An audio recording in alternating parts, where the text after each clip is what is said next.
We've just uncovered something incredible: the remains of a 1,500-year-old Byzantine church near the Sea of Galilee.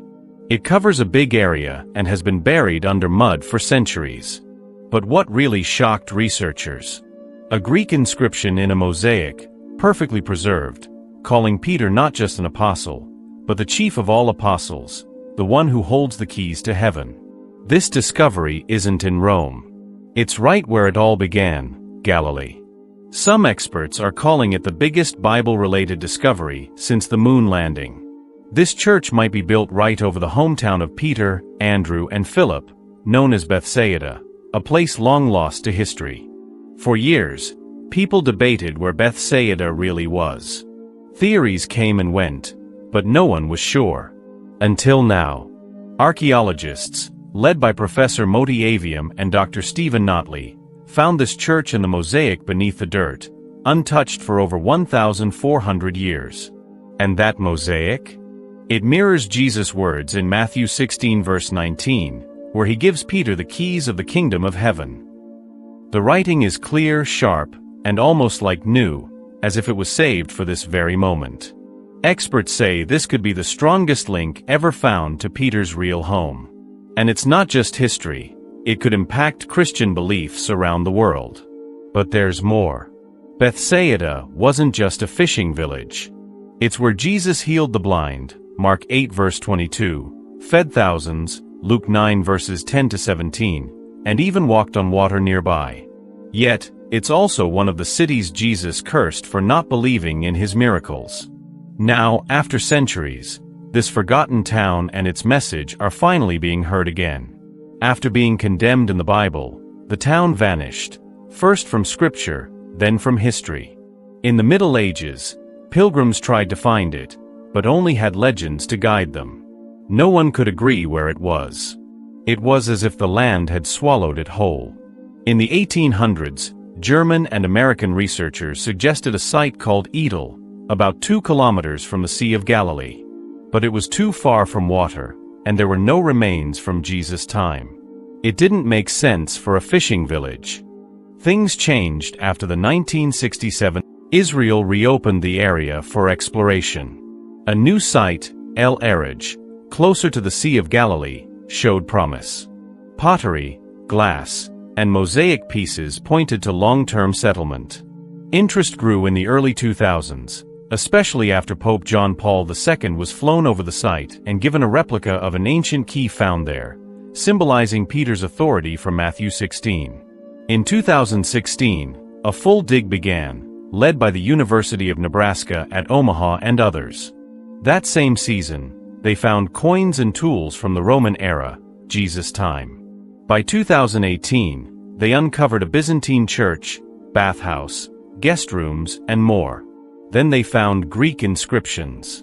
One mosaic had a prayer for a man named Constantine, not the emperor, but a local believer. It mentioned Peter as chief of the apostles and holder of the keys to heaven.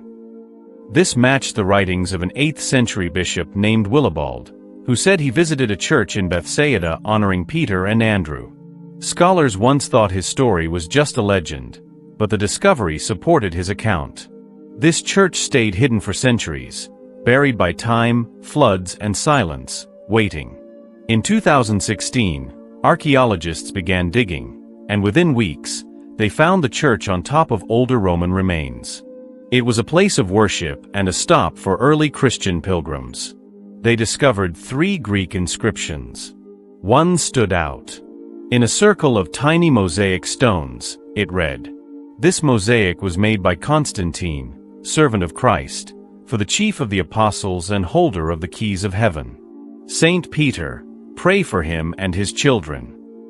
This wasn't just poetry, it was clear church language. It gave Peter titles of authority, echoing Jesus' words in Matthew 16 verse 19 and Isaiah 22 verse 22. It showed what early Christians truly believed. Peter led the apostles and held the keys to heaven. The fancy language used here isn't random. It shows what early Byzantine Christians believed, not just about Peter, but about this exact spot. Even more amazing, this matches what Willibald, a Bavarian bishop, wrote in 725 AD. He said he stayed in a church in Bethsaida, dedicated to Peter and Andrew. He described a church near the water with space for guests and a sacred feeling. For years, scholars didn't take him seriously. They thought it was just a nice story. But now, the discovery of a church with the same design and dedication proves he was telling the truth. This isn't just history, it's real evidence. The church kept more than names and prayers. It kept memory and belief. This gives us something rare in biblical archaeology, a link between written stories and physical proof. But the bigger question is, why does it matter? Because this church was built over a first-century village. A village that matches the Bible's stories and location. It might be the hometown of Peter, Andrew, and Philip. This isn't a lucky guess or myth, it's a piece of real history.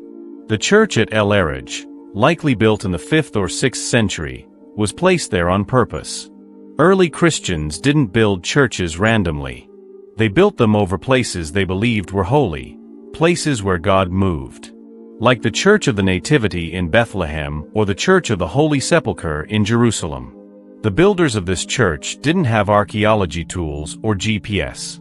They had living memory, passed down through stories and traditions. They knew where to build because people remembered. Findings at eearts, like coins, tools, and buildings, show it was a busy fishing village.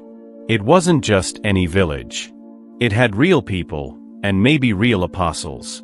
And above it, they built a church for Peter, the man Jesus called the Rock, and gave the keys to the kingdom of heaven. Even more powerful, the church mosaic calls Peter not just a saint, but chief of the apostles. That's a strong title, showing belief in his leadership. And it wasn't written in Latin from Rome. It was written in Greek, by local Byzantine Christians, long before the Catholic and Orthodox split. This discovery is important because it shows that the idea of Peter being the leader of the apostles didn't start in Rome. It was already part of early Christian belief, both in the East and West. The title holder of the keys to the heavenly kingdom isn't just poetic. It directly refers to Matthew 16 verse 19, where Jesus gives Peter special spiritual authority. This verse has shaped Catholic teachings for centuries. What's amazing is that this idea was found carved in stone in Peter's own homeland, long before major church debates even began. It proves that early Christians honored Peter's special role. In Galilee, where Peter lived and followed Jesus, he wasn't seen as just one of the apostles. He was seen as the one chosen to lead. Some argue that all the apostles got the same authority, based on Matthew 18 verse 18, and while that's true, only Peter was given the keys. Back then, keys were symbols of royal power and trust. To hold them meant to act with the king's authority. This idea is also found in Isaiah 22 verse 22, where the key symbolizes power and leadership. That connection helps us understand why Jesus gave Peter the keys in Matthew 16. The recent discovery at eearts supports this view. It shows that the belief in Peter's unique authority existed long before the Catholic Church's later structures or the East-West Church split. This doesn't prove the modern papacy, and it doesn't demand Catholic belief, but it roots the Catholic view in real history. It shows Peter's leadership was respected and remembered early on, even written in stone. For non-Catholics, it's not a threat, but it raises a serious question. Can we ignore how widespread and early this belief was? What started as a simple dig near Galilee has become something powerful, a moment where faith, history, and scripture come together. The mosaic found there isn't just a relic, it's a message, showing that Peter's name, role, and authority were deeply honored. This is about more than archaeology. It's about a belief that lasted through empires and generations, and now it's been uncovered in the very land where it began. As someone said, it's the most important thing I've read since the moon landing. Because this moment doesn't just tell a story, it asks us what we'll do with it now.